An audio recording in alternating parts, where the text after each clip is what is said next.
নমস্কার সুপ্রিয় দর্শকগণ, প্রত্যেককে জানাই উপাসনা ইউটিউব চ্যানেলের নতুন এই পর্বে অনেক অনেক স্বাগত। আশা করি পরমেশ্বরের কৃপায় আপনারা সকলে অনেক ভালো রয়েছেন এবং সুস্থ আছেন।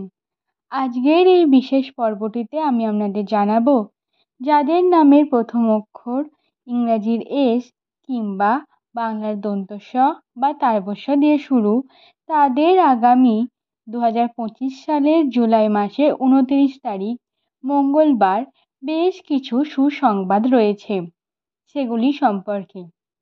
সুতরাং অনুরোধ রইল ভিডিওটি সম্পূর্ণ দেখুন, কারণ কোনো অংশ বাদ চলে গেলে আপনারা অনেক গুরুত্বপূর্ণ তথ্য থেকে বঞ্চিত হয়ে যাবেন।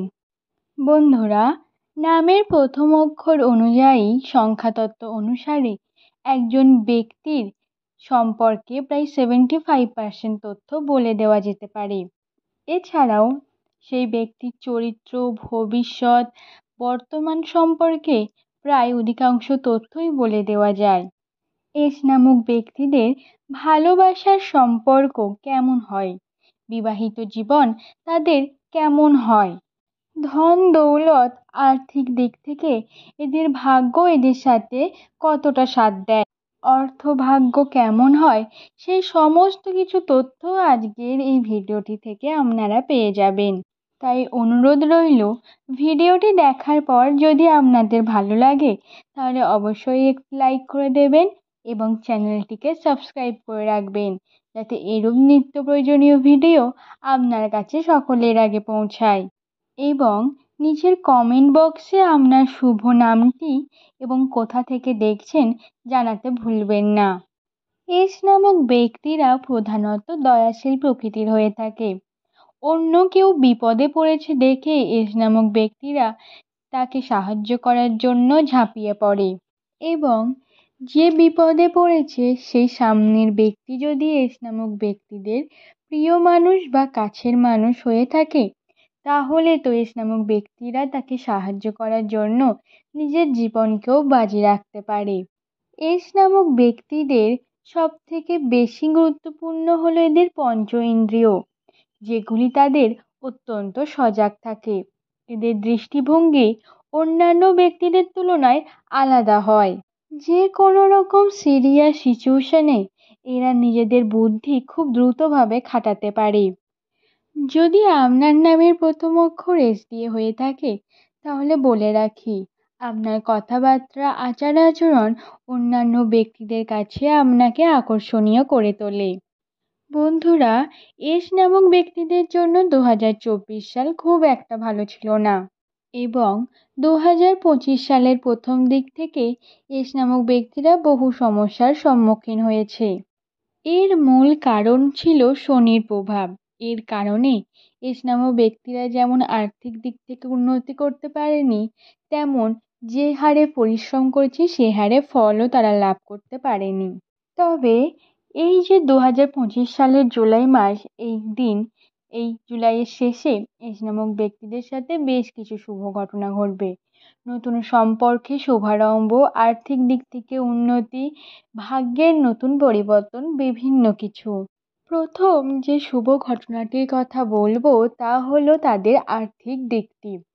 বন্ধুরা, এস নামক ব্যক্তিরা কিন্তু এই যে জুলাই মাসের শেষের দিনগুলিতে আর্থিক দিক থেকে বেশ পজিটিভ দিক লক্ষ্য করবে। এস নামক ব্যক্তিরা নতুন কর্মের সুযোগ পাবে এবং তারা নতুন মানুষের সঙ্গে আলাপ পরিচয়ের মাধ্যমে নতুন নতুন প্ল্যানিং শিখবে এবং আর্থিক দিক থেকে বেশ উন্নতি করবে। এবং যে সমস্ত ব্যবসায়ী ব্যক্তিরা আছেন তাদের কিন্তু নানা রকম চুক্তি, নানা রকম বৈঠক করার মতো ভালো সময় কিন্তু আগামীকাল। তাই আপনারা যে কোনো রকম চুক্তি বা টাকা পয়সার লেনদেন আগামীকাল করতে পারেন, এটি আপনার জন্য খুব ভালো এবং শুভ কাজ হবে। তবে বন্ধুরা, আগামীকাল থেকে আপনাদের কর্মের প্রতি আরও উদ্যোগী হতে হবে। কর্মে বেশি করে নিযুক্ত থাকার কথা ভাবতে হবে। যত অলসতা ভাব মনের মধ্যে আনবেন তত কিন্তু আপনারা কর্ম থেকে দূরে সরে যাবেন এবং নিজের লক্ষ্য থেকে বিচ্যুত হয়ে যাবেন। তাই নিজের কর্মকে যাই হোক না কেন করে যান, দেখবেন ফল আপনারা শুভই পাবেন। বন্ধুরা, এবার বলি সম্পর্কের দিকটি নিয়ে। যে সমস্ত এস নামক ব্যক্তিরা বর্তমানে সম্পর্ক নিয়ে অত্যন্ত স্ট্রাগল করছেন, চাইছেন যে নিজের পার্টনারের সাথে সমস্ত কিছু ঠিকঠাক হয়ে যাক, তাও যেন কোনো না কোনো দিক থেকে মনোমালিন্য হয়েই যাচ্ছে, মতের মিল কিছুতেই হচ্ছে না, তাহলে বলি বন্ধুরা, বর্তমান দিন থেকে কিন্তু কালকের দিনটি একটু আলাদা। কালকে যেহেতু শুভ কিছু ঘটনা আপনার সাথে ঘটবে, তাই আপনার পার্টনারের সাথেও আপনার সম্পর্ক ভালো হওয়ার মতো সুযোগ রয়েছে। তাই আপনার যদি সম্ভব হয়, আপনার পার্টনারের প্রিয় কিছু তাকে উপহার হিসেবে দিতে পারেন, বা তাকে কোনো আপনাদের প্রিয় জায়গায় বেড়াতে নিয়ে যেতে পারেন। এর ফলে কিন্তু সম্পর্কটা আগের থেকে ভালো হয়ে উঠবে, এবং নিজেদের মধ্যে যদি আন্ডারস্ট্যান্ডিং বৃদ্ধি করতে পারেন, তাহলে সম্পর্কে দেখবেন মনোমালিন্য, ঝগড়াঝাটি এগুলি কম হবে। আশা করব আপনারা বুঝতে পেরেছেন যে সম্পর্কের কোন দিকটি আপনাদেরকে বেশি কষ্ট দিচ্ছে। আর বন্ধুরা, সম্পর্ক নিয়ে যদি আপনার মনের মধ্যে দ্বিধাদ্বন্দ্ব চলতেই থাকে, তাহলে কিন্তু আপনারা মানসিক দিক থেকে চাপে পড়ে যাবেন, যেটা আপনার কর্মের ওপরও কিন্তু প্রভাব ফেলবে। কর্মতে আপনি ঠিকমতো মনোযোগী হতে পারবেন না। তাই আগে সম্পর্ককে ঠিক করুন। গৃহ যদি ঠিক থাকে, তাহলে আপনার কাজের জায়গা অবশ্যই ঠিক থাকবে।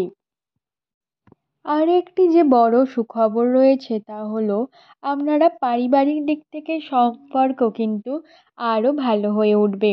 আপনারা পারিবারিক দিক থেকে যে মনোমালিন্যর শিকার হচ্ছিলেন, সেগুলি দূরে হয়ে যাবে, এবং ছোট ছোট সুন্দর মুহূর্ত আপনারা আরও কাটাবেন।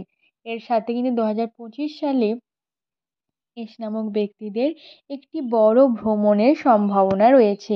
তাই কোনো সুযোগ যদি এসে থাকে, আপনারা কিন্তু সেটাকে কাজে লাগান। সেই ভ্রমণ কিন্তু আপনাদের খুব মধুরময় হবে। এবং যে সকল বন্ধুরা লটারি ভাগ্য নিয়ে জানতে চাইছেন, তাদের জন্য বলি, আগামীকাল কিন্তু আপনারা একটা লটারির দিকে সুযোগ নিতেই পারেন। যেহেতু আগামীকাল দিনটি খুব শুভ, তাই যারা লটারি বা শেয়ার মার্কেটের সঙ্গে যুক্ত, তাদের জন্য কিন্তু একটি সুবর্ণ সুযোগ হতে পারে। তবে বড় কোনো ইনভেস্টমেন্ট করবেন না, ছোটোখাটো করাই ভালো। আর আপনার অতিরিক্ত অর্থ থাকলে তবেই করবেন, নচেৎ প্রয়োজনীয় অর্থকে খরচা করার কোনো মানে হয় না। বাড়তি খরচা থেকে দূরে থাকাই শ্রেয় বলে মনে করা হয়। তাই আশা করব ভিডিওতে বলা প্রত্যেকটা কথা আপনাদেরকে আমি বোঝাতে পেরেছি। যদি তাও এই বিষয়ে কোনো মন্তব্য থাকে, তাহলে অবশ্যই সেটা নিচের কমেন্টে জানাবেন, এবং আরও কী ধরনের ভিডিও চাইছেন সেটিও কমেন্টে জানাতে ভুলবেন না। আজ এই পর্যন্তই। সকলে ভালো থাকবেন, সুস্থ থাকবেন, পরিবারের সকলকে ভালো রাখবেন। নমস্কার।